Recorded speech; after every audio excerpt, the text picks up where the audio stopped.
नमस्कार किसान भाइयों, मैं सूर्यदेवल फिर से हाजिर हूँ आपके अपने चैनल एग्रीकल्चर गुरुजी में। किसान भाइयों, इस समय पर सबसे बड़ी जो समस्या चल रही है वो चल रही है कि गेहूं की फसल के अंदर पीलापन आ रहा है। यानी कि यूरिया डालने के बाद भी गेहूं के अंदर अगर पीलापन आ रहा है तो क्यों आ रहा है, इसे हम किस तरीके से खत्म कर सकते हैं। क्योंकि यदि पीलापन गेहूं के ऊपर रहेगा तो ना ही तो ज्यादा अच्छा फुटाव गेहूं कर पाएगी, ना ही हमारी फसल जो है ज्यादा खाना बना पाएगी, क्लोरोफिल की मात्रा कम हो जाएगी, पैदावार भी हमें कम देखने को मिलेगी। तो कई सारी दिक्कतें हमें देखने को मिल जाती हैं। तो गेहूं की फसल को हमें बिल्कुल भी पीला नहीं होने देना है। तो क्या कारण रहते हैं, क्यों ऐसा होता है, ये जानकारी आज मैं आपको देने वाला हूं और किस तरीके से हम अपनी गेहूं की फसल को पीलेपन से बचा सकते हैं। तो चलिए शुरू करते हैं।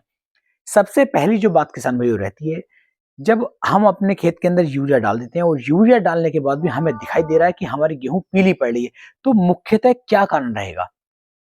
तो सबसे पहला कारण होता है किसान भाइयों पानी का लगना। अगर हमने गेहूं की फसल को पानी लगाया है और पानी ज्यादा लग गया है, यानी कि सीआरआई स्टेज जो हमारी गेहूं की रहती है, जो 21 से 25 दिन के मध्य की रहती है, उस समय पर यदि हमने पानी लगाया और पानी खेत के अंदर ज्यादा भर गया तो हमारी जो गेहूं है फिर वो पीला पड़ना शुरू हो जाती है। वजह क्या रहती है, एक तो हमारे पौधे को जो है वहां पर वायु नहीं मिल पाती, ऑक्सीजन का लेवल कम हो जाता है और हमारा जो पौधा होता है वो अच्छी तरीके से फिर जो है सांस नहीं ले पाता है, हवा नहीं ले पाता है। तो हमारा जो पौधा होता है किसान भाइयों, वो पीला पड़ना शुरू हो जाता है। वहां तक जो है वायु नहीं पहुंच पाती तो पौधा जो है पीला पड़ना शुरू हो जाता है।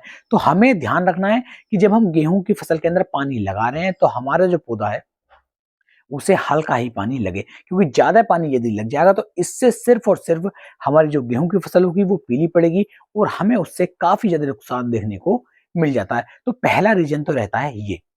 दूसरा जो सबसे बड़ा कारण किसान भी इस समय पर देखा जाता है वो देखा जाता है खरपतवार नाशी दवाओं का उपयोग। यानी कि जब हमारी गेहूं के अंदर खरपतवार उगाते हैं, घास उगाती है, तो हम क्या करते हैं कि हम अपनी फसल के ऊपर हर्बिसाइड दवाओं का स्प्रे करते हैं।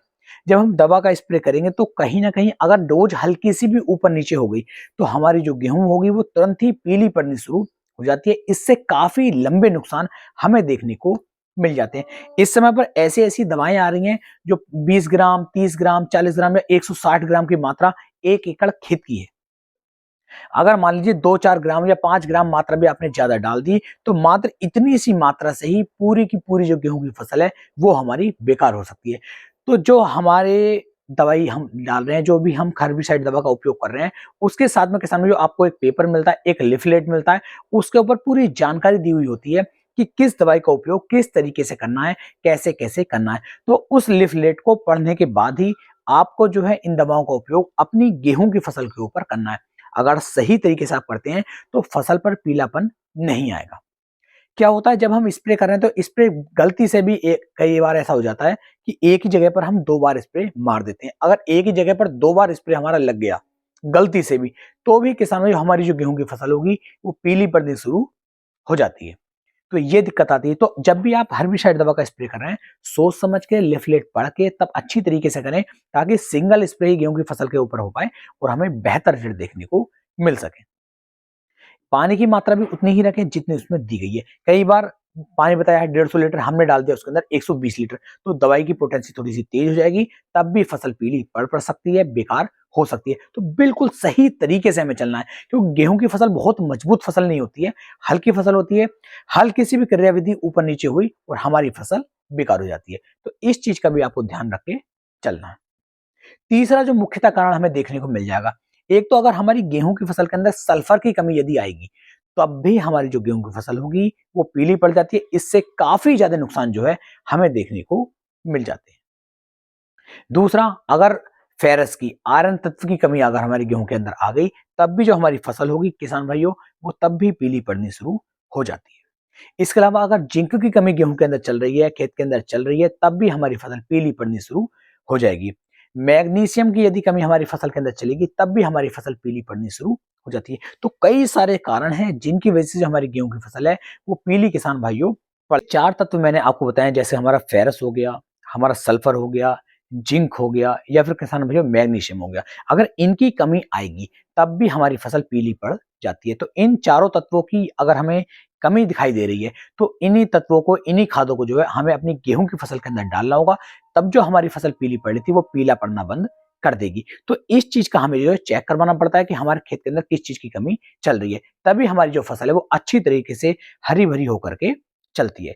इसके अलावा किसान भाइयों कई बार क्या होता है कि अगर हमारे गेहूं के अंदर कीटों का अटैक हो जाता है या फिर किसान भाइयों फंगस का अटैक हो जाता है, तब भी हमारी फसल पीली पड़ जाती है। लेकिन कीटों को हम देख सकते हैं कि भी हमारी फसल के अंदर कीट लग गया है तो किसी कीटनाशक का हमने उपयोग कर दिया, या फिर मान लीजिए फंगस का अटैक है तो हम फंगस का स्प्रे कर देते हैं, तब भी हमारी फसल बच जाती है। लेकिन जो ये तत्व मैंने अब बताए हैं, जो खाद मैंने अब आपको बताए हैं, इन्हें तो हमें चेक ही करना पड़ता है कि भाई किस चीज की कमी चल रही है। हाँ, इसे चेक करने का तरीका भी रहता है कि भाई किस चीज की कमी से हमारे पौधे किस तरीके का दिखाई देगा, पत्ता किस तरह से दिखाई देता है, उनके अलग अलग लक्षण हमें दिखाई देते हैं। तो उसे चेक करके भी किसान भाई उन खादों को डाला जाता है और अपनी फसल को हमें पीलापन पड़ने से बचा सकते हैं। किसानों, यदि हमारी फसल पीली पड़ी है तो क्लोरोफिल की मात्रा अच्छी तरीके से नहीं बन पा रही है, खाना पौधा अच्छे से नहीं बना पा रहा है, फुटाव अच्छे से नहीं आएगा, कल्ले अच्छे से नहीं आएंगे, ओवरऑल हमारी जो पैदावार होगी वो काफी कम किसान भाइयों हमें देखने को मिल जाएगी। तो कोशिश करनी है कि हर तरह से हमारी फसल बिल्कुल तैयार रहे, उसके अंदर पीलापन ना आए, क्योंकि पीलापन आते ही नुकसान तो तय है। तो इस तरीके से यदि आप चलते हैं, सही समय पर सही खादों का चयन करते हैं, हर्बिसाइड दवाओं का उपयोग आप ज्यादा नहीं करते हैं, या करते हैं तो लिफलेट पढ़ के करते हैं, यूरिया की मात्रा पूरी रखते हैं, इन खादों की मात्रा पूरी रखते हैं, तो फसल हमारी हरी भरी बनी रहेगी और बहुत अच्छे वाले शानदार रिजल्ट किसान भाइयों हमारी गेहूं हमें निकाल करके देगी। अपनी तरफ से पूरी कोशिश की है आपको एक सही और बेहतर जानकारी देने की। वीडियो पसंद आई हो, वीडियो को लाइक करें, कमेंट करें, शेयर करें और अपने भाई के चैनल को सब्सक्राइब करना ना भूलें। तो फिर मिलेंगे एक नई वीडियो में एक नई जानकारी के साथ। तब तक के लिए मेरे सभी प्यारे किसान भाई को जय हिंद, जय भारत, जय किसान, वंदे मातरम।